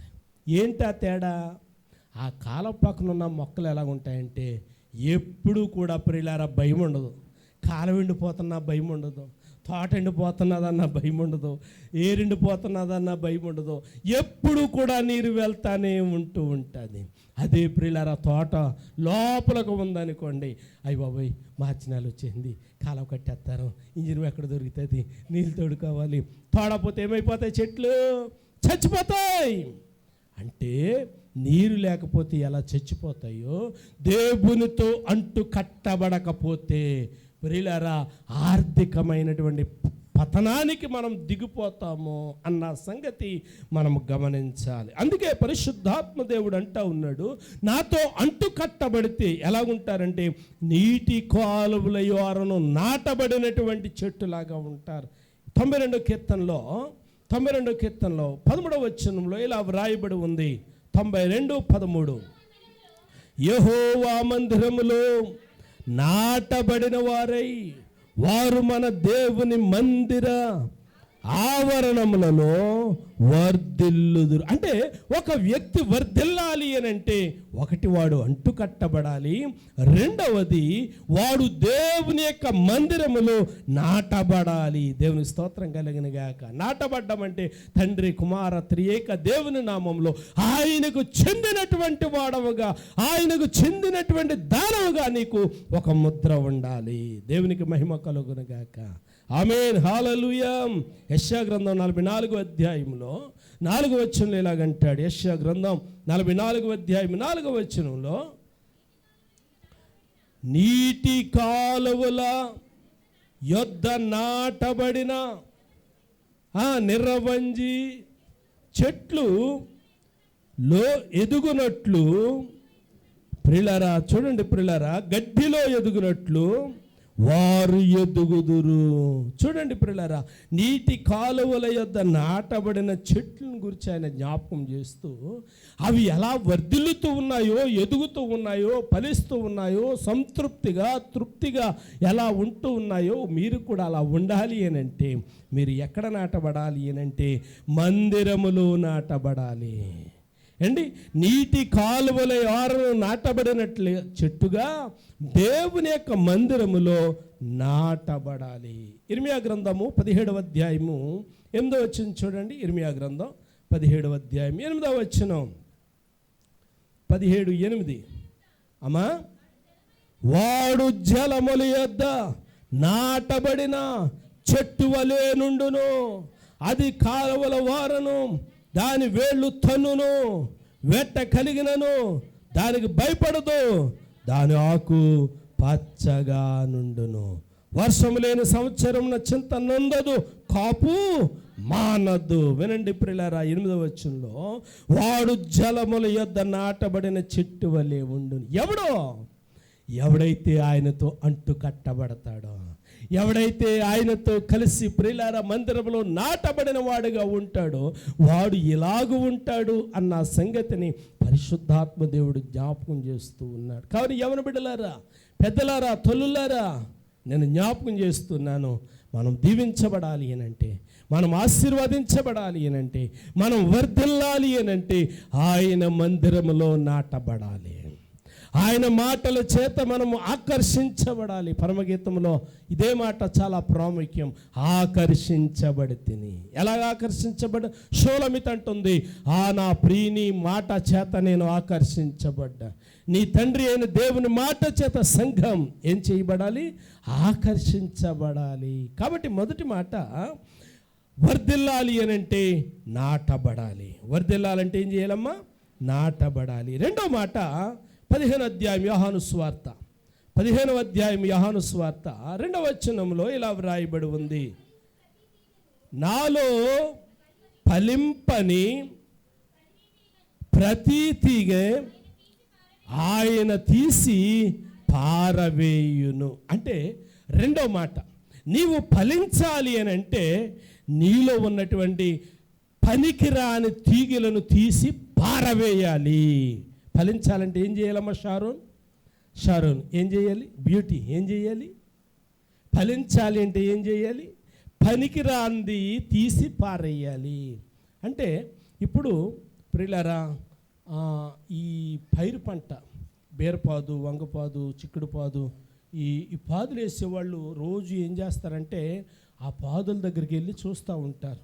దాని మీద ఏమైనా క్రిమి కీటకాలు ఉన్నాయేమో, ఆ ఎండిపోయిన ఆకులు ఉన్నాయేమో తీసేస్తూ ఉంటారు. ద్రాక్ష తోట కూడా చాలా ప్రియులారా, నేను ఈ వర్తమానం గురించి రాత్రి చాలాసేపు ఈ వీడియోలు చర్చ చేశాను. నేను వాళ్ళు ఏం చేస్తున్నారు అని అంటే ఆ ద్రాక్ష తోటను ప్రియులారా కత్తిరి పెట్టి పనికిరాని తీగల్ని కట్ చేసేస్తూ ఉన్నారు, బెరడులను ఒలిచేస్తూ ఉన్నారు. వాటిని ప్రియులారా ఒక కుప్పగా వేసి ఎండబెట్టి అంటించేస్తూ ఉన్నారు. ఇక్కడ ప్రభు అంటూ ఉన్నాడు, ఫలింపని ప్రతి తీగను ఆయన తీసి పారవేయును. అంటే మనలో ఫలింపని దానిని, అంటే పనికిరాని దానిని తీసి పారవేయాలి. ఈ మాట చదువుతూ ఉన్నప్పుడు యోహాను గ్రంథంలో 1వ అధ్యాయాన్ని మనం చదువుతూ ఉన్నప్పుడు వాడ ప్రయాణంలో ఉన్నారు. వాడ ప్రయాణంలో ఉన్నప్పుడు అక్కడ సమస్య ఏర్పడ్డది. సమస్య ఏర్పడితే వాడ ప్రియులారా ఎగుడు దిగుడుగా ప్రియులారా ఉరకలు వేస్తూ ఉంది. ఎప్పుడు మునిగిపోదామా అన్నట్టు, ఎప్పుడు తిరగబడిపోదామా అన్నట్టు అలలకు ప్రియులారా అది గొంతులు వేస్తూ ఉంటే ఆ ఓడలో ఉన్నటువంటి వారు ఏం చేశారంట? వారి దగ్గర ఉన్నటువంటి దానిలో పనికిరాని చెత్త అంతా కూడా తీసి నెమ్మదిగా ఏం చేశారు చెప్పండి? 1వ అధ్యాయంలో 5వ వచనంలో తీసి పారవేసిరి. ప్రియులారా ఫలింపాలని కోరుకుంటే నీలో ఉన్నటువంటి చెత్త పారవేయాలి. ఏంటి ఆ చెత్త? నీ దగ్గర ఏది ఉంది ఆ చెత్త? దేవుని దగ్గరికి రావడానికి నీకు అడ్డుగా ఉన్నది ప్రతిదీ చెత్తే. దేవునికి స్తోత్రం. దేవుని దగ్గరికి రావడానికి నీకు ఆటంకం కలిగించే ప్రతిదీ కూడా ఏమనుకోవాలి? చెత్తే. మార్కు సువార్తలో 10వ అధ్యాయం, మార్కు సువార్త 10వ అధ్యాయము 50వ వచనములో ఇలా వ్రాయబడి ఉంది, వాడు బట్టను పారవేసి దిగ్గున లేచి. చూడండి ప్రియులారా, ఇప్పుడు యేసు పిలిచాడు. యేసు వద్దకు రావడానికి వాడికి ఏం అడ్డం ఉంది? బట్ట అడ్డుగా ఉంది, కర్ర అడ్డుగా ఉంది. ఎందుకంటే వాడు జీవనోపాధి కోసం ఉంచుకున్నాడు. ఇప్పుడు వాడు లేచాడు, దిగ్గున లేచాడు, వాటిని ఏం చేశాడు? పారవేశాడు. దేవుని దగ్గరికి రావడానికి మనకి ఏదడ్డుగా ఉంది? ఒకసారి మనల్ని మనం పరీక్షించుకుందాం. ఆదివారం ఆరాధనకు రావడానికి, ఉదయం లేచి ప్రార్థన చేసుకోవడానికి, వాక్యం చదువుకోవడానికి ఏదడ్డుగా ఉంది మనకి? దానిని ఈ రోజు నుండి ప్రియులారా ప్రాధాన్యత మానేద్దాం. ప్రియులారా దాన్ని మనం లైవ్లో పెట్టొద్దు. ప్రియులారా దాన్ని చంపేద్దాం, దాన్ని చంపేద్దాం. కృప కలిగిన దేవుడు జ్ఞాపం చేస్తున్నాడు, పనికిరాని తీగెను తీసి పారవేయాలి. అంటే దేవుని దగ్గరికి రావడానికి నీకు ఆటంకం కలిగించే ప్రతి దానిని కూడా నీవు తీసి పారవేయాలి. అంటే దాన్ని నువ్వు తగ్గించాలి. ఏది నీకు అంతరాయం కలిగిస్తూ ఉంది? ఆలోచన చేసుకుంటే ఒక్కొక్కరికి ఒక్కొక్కటి అంతరాయం కలిగిస్తూ ఉంటుంది. 6 మాసాల్లో తల్లి అనొచ్చు, పాస్టర్ గారండి ఈ చంటి బిడ్డ నాకు అడ్డుగా ఉందండి. అది తప్పదు, అది తప్పదు. కాబట్టి ఆ సమయం మనం అడ్జస్ట్మెంట్ చేసుకుంటూ ఉండాలి. ఆ పిల్లలు నిద్రపోతూ ఉంటారే, అలాంటి సమయాలలో కాసేపు ప్రార్థన చేసుకోవడానికి, కాసేపు వాక్యం చదువుకోవడానికి మనం సమయం తీయొచ్చు. మరి ఇలాంటి ఎవరి బిడ్డల గురించి మనం ఏమనాలి? ఇలాంటి యవన బిడ్డల గురించి మనం ఏమనాలి? మీకు ఇంటి పని ఏమీ లేదే, మీ మీద భారాలు లేవే, ఆర్థికమైన పరిస్థితులు మీ మీద మీ తల్లిదండ్రులు ఇంకా మీ మీద మోపలేదే, పొద్దుట్లేసి కొండలు కడగమనరే, పొద్దుట్లేసి వంట చేయమనరే, పొద్దుట్లేసి తోటలోకి వెళ్ళి కొంచెం పొలాలు పట్టరమ్మనరే. అంటే మీకు ఏ బాధ్యతలు లేవు. మరి దేవుని దగ్గరికి రావడానికి వడ్డేంటి? వాక్యం చదవడానికి వడ్డేంటి? ప్రార్థన చేయడానికి వడ్డేంటి? అంటే పనికిరాంది ప్రియులారా ఏదో మనం పెట్టుకున్నాం కాబట్టి, అంతే కదమ్మా, మనకి సమయం సరిపోవట్లేదు. కాబట్టి రెండో మాట, పనికిరాంది మనం తీసి పారవేయాలి. మూడో మాట ప్రియులారా, మూడో మాట యోహాను సువార్త 12వ అధ్యాయము, యోహాను సువార్త 12వ అధ్యాయము 24వ వచనములో వ్రాయబడి ఉంది. 12:24లో అమ్మా, గోధుమ గింజ భూమిలో పడి చావకుండిన ఎడల అది ఒంటిగానయుండును, అది చచ్చిన ఎడల విస్తారముగా ఫలించును. అంటే మూడవ మాట, మనం ఫలించాలి అని అంటే ఏం చెయ్యాలి అని అంటే, వినండి బిడ్డలారా, మనం ఫలించాలి అని అంటే మన ప్రాచీన స్వభావమును చంపేయాలి. ప్రాచీన స్వభావమును చంపేయాలి. మారు మనసు పొందకముందు ఉన్నటువంటి కొన్ని అలవాట్లు ఉంటుంటాయే, వాటిని మనం చంపేయాలి. భవ్య, మేరీ, నైసి, నిస్సి, మీకు నేను జ్ఞాపం చేస్తూ ఉన్నాను. మారు మనసు పొందకముందు మీరు సమయాన్ని మీ ఇష్టం వచ్చినట్లు వాడుకున్నారు. కానీ ఇప్పుడు మీరు మారు మనసు పొందారు, దేవునికి ప్రియమైనటువంటి వారిగా ఉన్నారు. కాబట్టి ఇప్పుడు మీ పాత అలవాట్లను ఏం చేయాలి? చంపేయాలి, మార్చుకోవాలి. ఉదయాన్నే లేచిన తర్వాత ప్రియులారా మీరు మొదటిగా ప్రార్థనకి సమయం తీయాలి, వాక్యానికి సమయం తీయాలి, ఆ తర్వాత దేవుని యొక్క మందిరానికి సమయం తీయాలి, దేవునితో గడపడానికి సమయం తీయాలి. పాస్టర్ గారండి నేను డిగ్రీ చదువుతున్నానండి, నేను MCA చదువుతున్నానండి, నేను బీటెక్ చదువుతున్నానండి, నాకంత సమయం లేదండి అని మనం అనవచ్చు. సమయం ఉండదు. అందుకే ప్రభుత్వం వారు ప్రియులారా ఇప్పుడు మనకి బహుశా ఈ సంవత్సరం నుంచో ఈ నెల నుంచో మనకి అమలు చేస్తూ ఉన్నారు. ఇక్కడ నుండి రోజుకి ఎన్ని గంటలంటే 25 గంటలు, 25 గంటలు. ఇప్పుడు నుంచి 24 గంటలు కాదు. అంటే దేవుడిచ్చిన ఆ ఎక్స్ట్రా గంటను మనం ఏం చేయాలి? దేవుని పని కోసం మనం వాడేయాలి. దేవునికి స్తోత్రం కలుగును గాక. ఏమో ఇజ్రాయేలీయులు ప్రియులారా అప్పుడప్పుడు సంవత్సరానికి 13 నెలలు ఎట్టుకుంటారు కదా, మరి మేము ఎట్టుకోకూడదు అనుకుందాం ఏంటో. భారతదేశం రోజుకి 25 గంటల ప్రియులారా సమయాన్ని ఏర్పాటు చేస్తూ ఉన్నారు. సమయం లేదనుకునే వాళ్ళు ఇప్పుడు ఈ గంట సమయాన్ని ఏం చేయాలి? దేవుని కొరకు హెచ్చించాలి. దేవునికి స్తోత్రం. హల్లెలూయా. కాబట్టి ప్రాచీన స్వభావమును, పాత అలవాట్లను చంపేయాలి.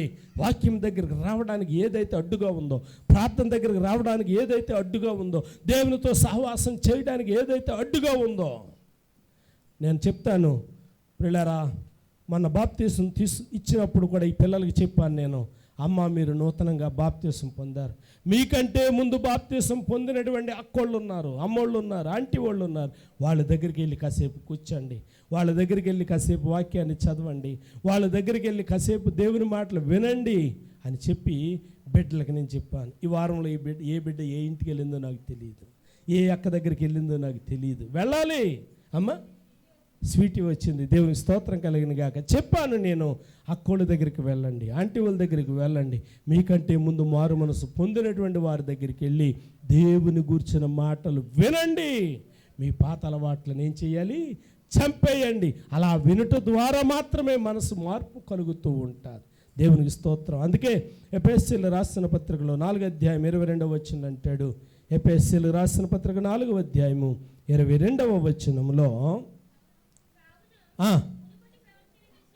మునుపటి ప్రవర్తన విషయంలోనైతే మోసకరమైన దురాశ. వినండి, మునుపటి స్వభావం ఎలాంటిది అంటే దురాశ, మోసం, అబద్ధం అంతా కూడా ప్రియులారా దేవునికి ఆయాసం కలిగించేది. కానీ ఇప్పుడు ఎలా ఉండాలంటే ఆ స్వభావాన్ని ఏం చేయాలి, మేరీ చంపేయాలి. ఆ స్వభావాన్ని ఏం చేయాలి, చంపేయాలి, తీసి పారేయాలి.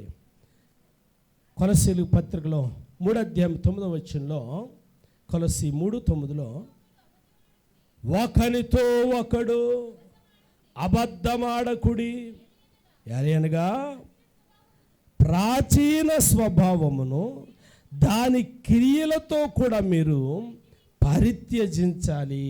ఏం చేయాలమ్మా, ప్రాచీన స్వభావమును దాని యొక్క కోకటి వేళ్లతో తెంపి పారవేయాలి అనే మాట పరిశుద్ధాత్మ దేవుడు జ్ఞాపకం చేస్తాను. 4వదిగా కొంచెం అంత జ్ఞాపకం చేసి నేను విడిచిపెట్టేస్తాను. 4వదిగా ప్రియులారా, క్రీస్తులో జీవించాలి. ఫలించాలి అని అంటే మొదటిది నీటి కాలువల యారను నాటబడాలి, 2వది పనికిరాని తీగను తీసి పారవేయాలి, 3వది ప్రాచీన స్వభావమును చంపేయాలి, 4వది క్రీస్తులో జీవించాలి. యోహాను సువార్త 15వ అధ్యాయంలో క్రీస్తు ప్రభువారు ఏమని మాట్లాడుతూ ఉన్నారు అని గనక ఆలోచన చేసినట్లయితే ప్రియులారా, ఎవడు నాయందు నిలిచియుండునో నేను ఎవని యందు నిలిచియుందునో వాడు బహుగా ఫలించును. ఆఖరిగా ఆయన జ్ఞాపకం చేస్తున్నాడు, నాకు వేరుగా ఉండి మీరేమీ చేయలేరు. ప్రియమైనటువంటి దేవుని సంగమ, ఆయనకు వేరుగా, ఆయనకు దూరముగా మనం ఉండి ఏమీ చేయలేము. మనం అనుకోవచ్చు మన జ్ఞానం, మన శక్తి, మన తెలివి, నేను అనే అహం మనకు ఉండొచ్చు. కృప కలిగిన దేవుడు జ్ఞాపకం చేస్తున్నాడు, నీవొక మట్టి, నేనొక మట్టి. మన ఊపిరి ఎలాంటిది, ఆయన ఊదాడు, చలిస్తూ ఉన్నాము, ఆయన మరలా లాగాడు అని అంటే ప్రియులారా, ఆ ఊపిరి అంతరంగంలో నుండి వెళ్ళిపోతూ ఉంది. నేను దినాన్ని నేను ఒక పోస్ట్ పెట్టాను. మా చిన్నాన్నగారి యొక్క అల్లుడు కువైట్ దేశంలో ఉంటారు, భార్య భర్తలు. ప్రియులారా, చాలా మంచి వ్యక్తి, సేవలో ఉన్నటువంటి వ్యక్తి. హార్ట్ అటాక్ వచ్చింది, చనిపోయాడు. ఆ వార్త విన్నా కాసేపటికి మా ఇంకో చిన్నాన్న అమ్మ తరపు చనిపోయాడు. మరణం ఎవరికి వస్తుందో తెలియదు. నిన్న మా చిన్నాన్న ఉదయాన్ని లేచి మా చిన్నమ్మతో అన్నారట, నాకు కొంచెం దడగా ఉంది, టీ పెట్టు అన్నారట. టీ పెట్టించింది, ఇద్దరికి వచ్చి తాగారు. ప్రియులారా, ఆయన వెళ్ళిపోయాడు. మన మరణం ఎప్పుడో మనకి తెలీదు. కాబట్టి అలాంటి దినాలు రాకముందే దేవునిలో ఫలించుట కొరకు మనం సిద్ధపడాలి. 4 మాటలు నేను జ్ఞాపకం చేశాను. ఫలించాలి అని అంటే, 1 దేవుని యొక్క మందిరములో నాటబడాలి, 2వది ప్రియులారా పనికిరాని చెత్తంతా కూడా తీసి పారవేయాలి, 3వది ప్రాచీన పాపపు అలవాట్లను చంపేయాలి. 4వది క్రీస్తులో జీవించాలి. దేవుడి మాటలను దీవించునుగాక. తల వంచండి, కళ్ళు మూయండి, ప్రార్థన చేద్దాం. ఒక్క నిమిషం ఆలోచన చేస్తారా? ఒక్క నిమిషం వాక్యం మీద దృష్టి పెడతారా? ఇంతవరకు పరిశుద్ధాత్మ దేవుడు నీతో మాట్లాడాడు. ఇంతవరకు పరిశుద్ధాత్మ దేవుడు వాక్యము ద్వారా నీతో మాట్లాడాడు. ఆయనకు ఆయాసకరమైనటువంటి పనులు నీలో ఏమున్నాయి? ఆయనకు ఆయాసకరమైనటువంటి ఏముంది నీలో? ఒకసారి మనలను మనమే జ్ఞాపకం చేసుకుందాం. మనలను మనమే జ్ఞాపకం చేసుకుందాం. హల్లెలూయా, హల్లెలూయా, హల్లెలూయా. ప్రార్థన చేద్దాం, ప్రార్థన చేద్దాం. హల్లెలూయా. స్తోత్రం, స్తోత్రం, స్తోత్రం, స్తోత్రం. ఒకసారి ఆలోచన చేయండి. ఒకసారి వాక్యంతో మాట్లాడండి. నీతోటే కదా వాక్యం మాట్లాడింది. నీ ఫలింపు కొరకే కదా. ఆయనకు వేరుగా ఉండి నువ్వేమీ చేయలేవన్న సంగతి అర్థమవుతుంది కదా. అలాగైతే నీవు ఫలించాలి అనంటే ఆయనతో అంటు కట్టబడాలి. నువ్వు ఫలించాలి అనంటే ఆయనతో పెనవేయబడాలి. నువ్వు ఫలించాలి అనంటే నీ ప్రాచీన స్వభావమును చంపేయాలి. అలాగైతే ఒక మాట ప్రభుతో చెప్దామా?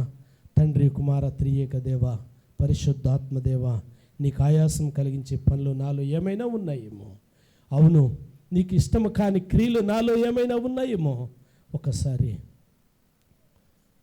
నన్ను నేను పరీక్షించుకుంటూ ఉన్నాను, పరిశీలించుకుంటున్నాను ప్రభు అని ప్రభుతో చెప్దాం. హల్లెలూయా, హల్లెలూయా, హల్లెలూయా, హల్లెలూయా. స్తోత్రం, స్తోత్రం, స్తోత్రం. అందరూ ప్రార్థనలో ఉండండి. ఒక్క నిమిషం ప్రార్థన చేద్దాం. ఒక్క నిమిషం ప్రార్థన చేద్దాం. హల్లెలూయా, హల్లెలూయా. స్తోత్రం, స్తోత్రం, స్తోత్రం, స్తోత్రం, స్తోత్రం, స్తోత్రం. ఆమేన్. హల్లెలూయా, హల్లెలూయా, హల్లెలూయా, హల్లెలూయా. నీలో నిలచి ఆత్మ ఫలములు ఫలించుట కొరకు, నీలో నిలచి ఆత్మ ఫలములు ఫలించుట కొరకు, నాపై నా నిండుగా ఆత్మవర్షము కృమ్మరించు, నాపై నా నిండుగా ఆత్మవర్షము కృమ్మరించు, కృపామయుడా నాలో నా కృపామయుడా, నాలో నా నివసింపజేసి నందునా, ఇదిగో నా స్తుతుల సింహాసనం, నీలో నివసింపజేసి నందునా, ఇదిగో నా స్తుతుల సింహాసనం, నీలో నివసింపజేసి నందునా, ఇదిగో నా స్తుతుల సింహాసనం, కృపామయుడా. యోగ్యత లేని నాకు జీవ కిరీటమిచ్చుటకు, యోగ్యత లేని నాకు జీవ కిరీటమిచ్చుటకు, నీ కృప నన్ను వీడక శాశ్వత, నీ కృప నన్ను వీడక శాశ్వత కృపగా మారెను, కృపామయుడా నీలో నామే, కృపామయుడా నీలో నా నివసింపజేసినందునా,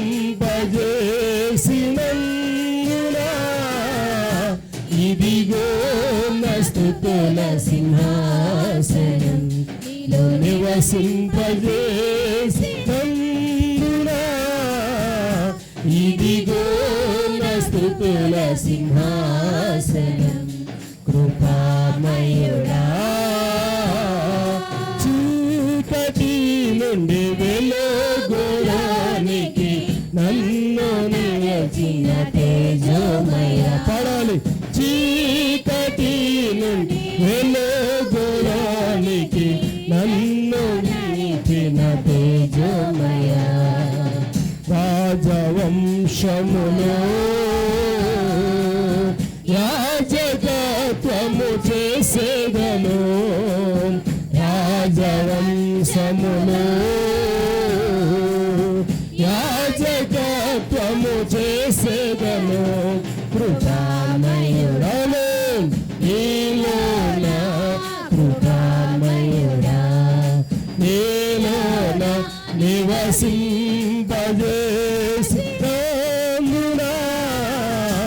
ఇదిగో నా స్తుతుల సింహాసనం, నీలో నివసింపజేసినా. ఇదిగో నా స్తుతుల సింహాసనం, కృపామయుడా. పరిశుద్ధుడైన మా తండ్రి, గనుడానికి వందనాలయ్యా. నీలో అంట కట్టబడితేనే కానీ, నీతో అంట కట్టబడితేనే కానీ, మందిరములో నాటబడితేనే కానీ, ప్రాచీన స్వభావమును చంపివేస్తేనే కానీ, పనికి రానిది తీసి పారవేస్తేనే కానీ నీలో జీవింపలేరని, నీలో ఫలింపలేరని ఈరోజు మాతో స్పష్టంగా మాట్లాడారయ్యా. విత్తబడిన వాక్యం నీ బిడ్డల యొక్క హృదయాలలో ఫలింపచేయండి. యేసు క్రీస్తు నామమును అడిగి వేడుకొని ప్రార్థన చేయుచున్నాను తండ్రి, ఆమేన్, ఆమేన్. అందరూ లేచి నిలబడదాం. పెద్దలు అందరూ లేచి నిలబడదాం. పూర్ణుడు ప్రాణనాథుడు నన్ను ప్రేమించి ప్రాణమిచ్చెను. ప్రేమ పూర్ణుడు ప్రాణనాథుడు నన్ను ప్రేమించి ప్రాణమిచ్చెను. నే పాడేదన్ కొనియాడేదన్, నే పాడేదన్ కొనియాడేదన్ నా ప్రియ యేసు క్రీస్తుని ప్రకటింతును. నా ప్రియ యేసు క్రీస్తుని ప్రకటింతును. నా ప్రియ యేసు క్రీస్తుని ప్రకటింతును. ప్రేమ పూర్ణుడు ప్రాణనాథుడు నన్ను ప్రేమించి ప్రాణమిచ్చెను. ప్రేమ పూర్ణుడు ప్రాణనాథుడు నన్ను ప్రేమించి ప్రాణమిచ్చెను. లోయల కంటే లోతైనది నా యేసు ప్రేమ, గగనము కంటే ఎత్తైనది కలువరిలో ప్రేమ. లోయల కంటే లోతైనది నా యేసు ప్రేమ, గగనము కంటే ఎత్తైనది కలువరిలో ప్రేమ. యేసుని ప్రేమ వెలయంతో ఇహమందైనా పరమందైనా.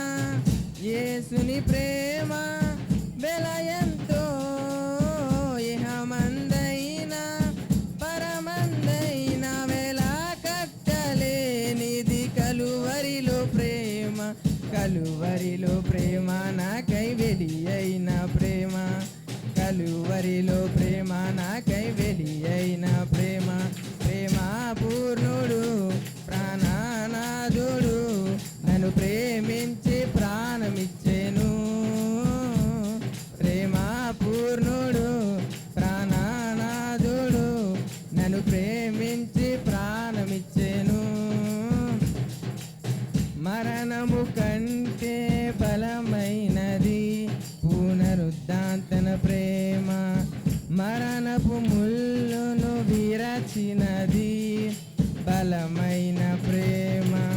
మరణము కంటే బలమైనది పునరుద్ధాంతన ప్రేమ, మరణపు ముళ్ళును విరచినది బలమైన ప్రేమ.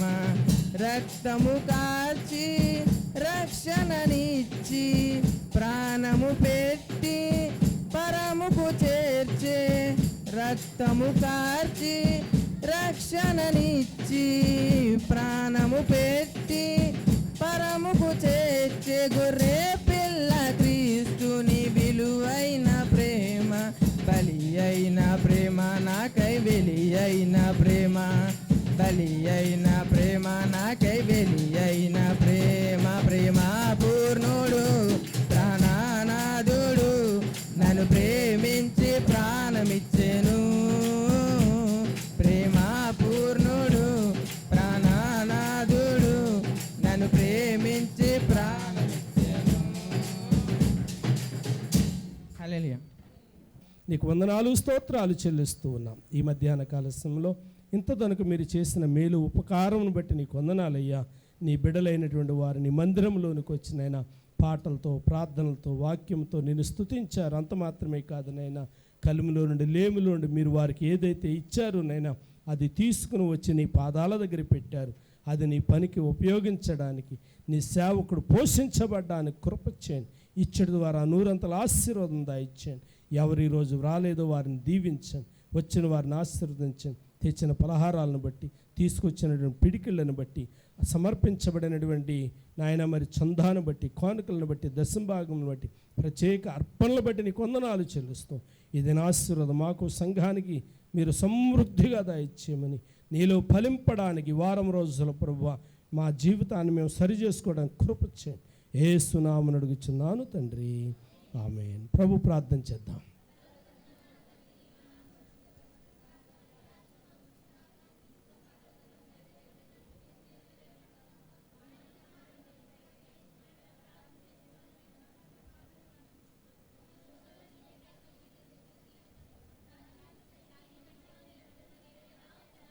ఆమేన్. తొట్టిల్లకుండగా కాపాడుటకు పరమ తండ్రి అయిన దేవుని ప్రేమ, ఆయన కుమారుడును రక్షకుడైన యేసయ్య కృప, ఆదరణకర్త అయిన పరిశుద్ధాత్మని యొక్క సన్నిధి సమాధానం సకల పరిశుద్ధులకు తోడుగా ఉండునుగాక.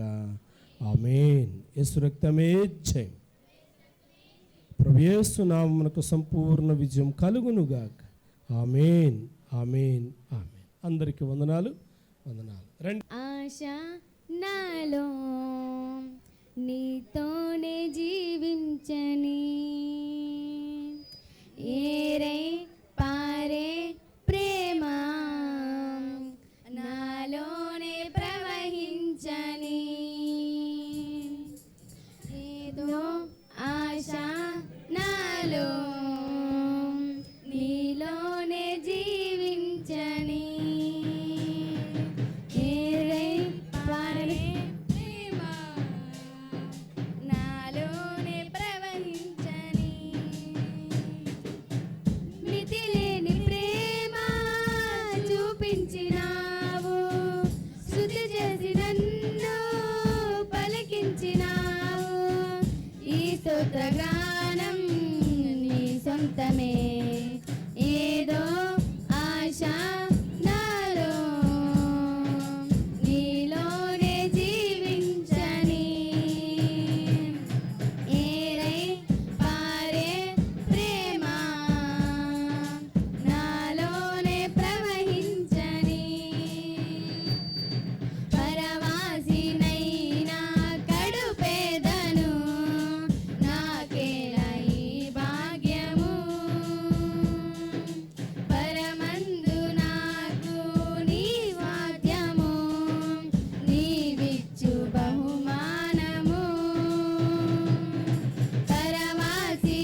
పరిపూర్ణానందం సియోనులోనే, నా పరిపూర్ణానందం సియోనులోనే. మహిమలో పరిపూర్ణమై జయించిన నీతోనే, మహిమలో పరిపూర్ణమై జయించిన నీతోనే. ఆరాధింతునే కృపా కృపాయని, ఆరాధింతునే సర్వాధికారికి స్తోత్రమని. ఆరాధింతునే కృపా కృపాయని, ఆరాధింతునే సర్వాధికారికి స్తోత్రమని. నా పరిపూర్ణానందం సియోనులోనే, నా పరిపూర్ణానందం సియోనులోనే. మహిమతో నిండిన నీ ఇల్లంతటిలో నమ్మకముగా నే నడుచుకుందునే. మహిమతో నిండిన నీ ఇల్లంతటిలో నమ్మకముగా నే నడుచుకుందునే. నీ అభిషేకముతో వర్ధిల్లుచు, నీ అభిషేకముతో వర్ధిల్లుచు జీవింతునే. రాబోవు జీవముకై జీవింతునే, రాబోవు జీవముకై. ఆరాధింతునే కృపా కృపాయని, ఆరాధింతునే సర్వాధికారికి స్తోత్రమని. ఆరాధింతునే కృపా కృపాయని, ఆరాధింతునే సర్వాధికారికి స్తోత్రమని. నా పరిపూర్ణానందం సియోనులోనే, నా పరిపూర్ణానందం సియోనులోనే. ఘనపరచెదవా మట్టినైన నన్ను, నిత్యము స్తుతించు దూతల ఎదుట. ఘనపరచెదవా మట్టినైన నన్ను, నిత్యము స్తుతించు దూతల ఎదుట. విలువ పెట్టుకొన్నది నన్నేనని, విలువ పెట్టుకొన్నది నన్నేనని హర్షింతునే. పరిపూర్ణ సంతోషమై హర్షింతునే, పరిపూర్ణ సంతోషమై. ఆరాధింతునే కృపా కృపాయని, ఆరాధింతునే సర్వాధికారికి స్తోత్రమని. ఆరాధింతునే కృపా కృపాయని, ఆరాధింతునే సర్వాధికారికి స్తోత్రమని. నా పరిపూర్ణానందం సియోనులోనే, నా పరిపూర్ణానందం సియోనులోనే. అక్షయమైన నీ రాజ్యములో నన్ను చూచుటకి తిరిగి లేచితివి. అక్షయమైన నీ రాజ్యములో నన్ను చూచుటకి తిరిగి లేచితివి. నీ ముఖ కాంతి శోభిల్లుచు, నీ ముఖ కాంతి శోభిల్లుచు సేవింతునే. పరిపూర్ణులందరితో సేవింతునే, పరిపూర్ణులందరితో. ఆరాధింతునే కృపా కృపాయని, ఆరాధింతునే సర్వాధికారికి స్తోత్రమని. ఆరాధింతునే కృపా కృపాయని, ఆరాధింతునే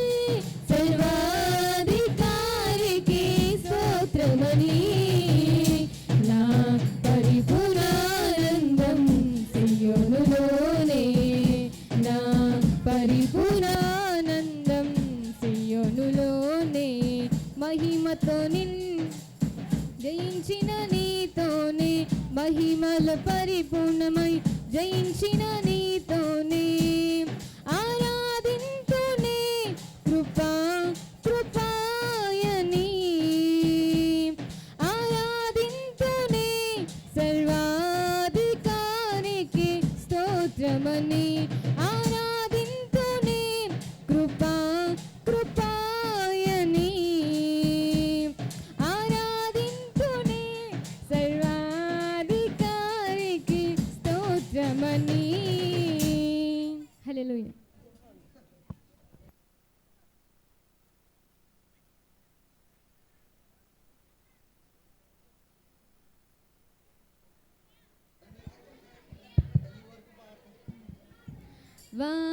వాడబారని స్వాస్థ్యము నాకుందని వాడబారని స్వాస్థ్యము నాకుందని మనోహరమైన స్థలమునందు నీవే స్వాస్థ్యమని మనోహరం స్థలమునందు నీవే స్వాస్థ్యమని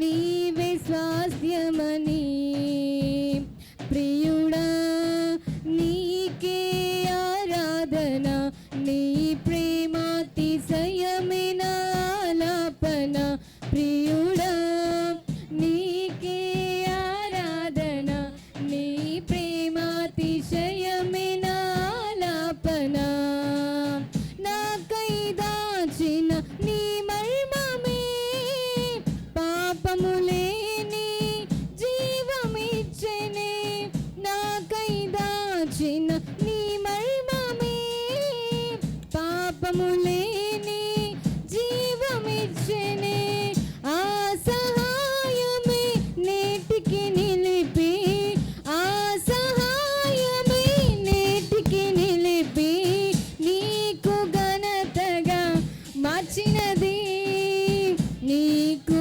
ఘనతగా మార్చినది ప్రియుడా నీకే ఆరాధన నీ ప్రేమాతిశయమైన ఆలాపన ప్రియుడా నీకే ఆరాధన నీ ప్రేమాతిశయమైన ఆలాపన వాడబారని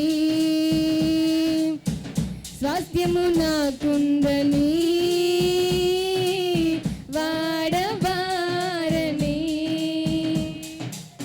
స్వాస్థ్యము నాకుందని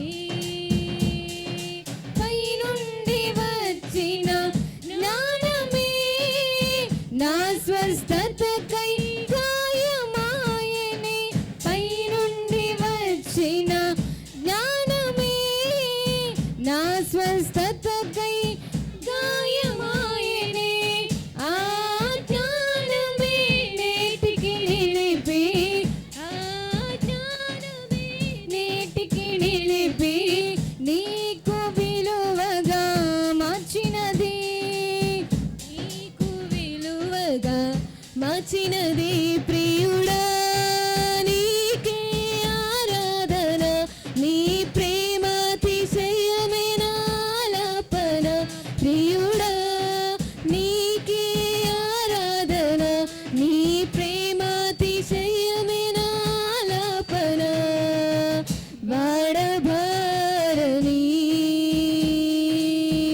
స్వాస్థ్యము నాకుందని వాడబారని స్వాస్థ్యము నాకుందని మనోహరమైన స్థలమునందు నీవే స్వాస్థ్యమని మనోహరమైన స్థలమునందు నీవే స్వాస్థ్యమని నీవే స్వాస్థ్యమని ప్రియుడా నీకే ఆరాధన నీ ప్రేమాతిశయమైన ఆలాపన ప్రియుడా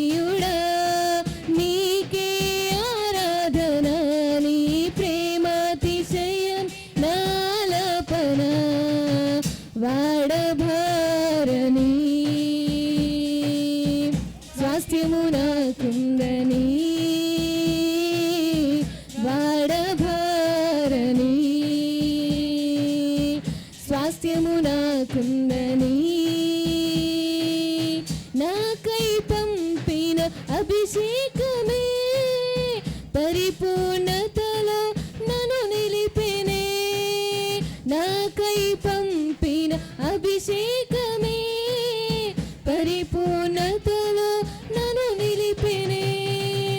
ఆ సహాయమే నేటికి నిలిపి, ఆ సహాయమే నేటికి నిలిపి కడవరి మహిమగా మార్చినది, కడవరి మహిమగా మార్చినది ప్రియుడా.